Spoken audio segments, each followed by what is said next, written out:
Newly re-elected Liberal MP John Alexander has apologised for saying he knocked back an offer for a disabled parking permit after a tennis injury because he had some pride, but says people are being mischievous in their interpretation of what he meant. The former Australian tennis champion made the poorly timed joke during his victory speech in the Bennelong by-election yesterday. The smile on the face of Prime Minister Malcolm Turnbull, who was standing alongside him at the time, seemed to falter as he made the gag, as did the laughter from the crowd.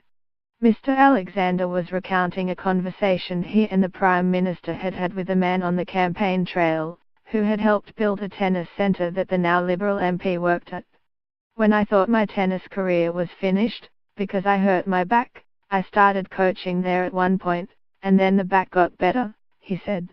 "I was actually eligible for the disabled sticker on my car. And then I got to about number 14 in the world. That was before I entered politics. I digress." Mr. Alexander defended his comments today. "What I was saying was that nobody who does have the right, or really deserves to have such a parking sticker, should take it," he told reporters in Sydney.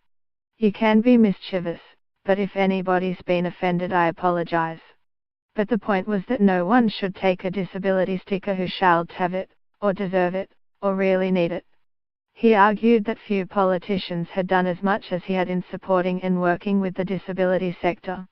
Earlier, three-time Paralympic gold medalist Kurt Feeler weighed in, saying Mr. Alexander was kidding himself if he thought that language was appropriate. "I spend my life convincing disabled kids that they are awesome. Then they hear that," he tweeted.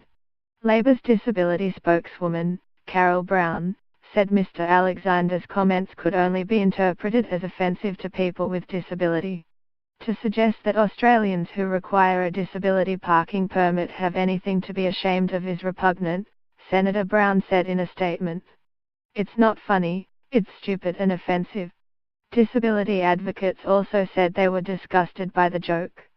"It's really shocking to think that someone in such a position would think that it's an embarrassment," said Serena Ovens from the Physical Disability Council of New South Wales. It is not the first time Mr. Alexander's comic timing has caused concern. Earlier in the campaign, a video was unearthed from the 1990s of the tennis star making a joke about rape. He apologized for that comment too.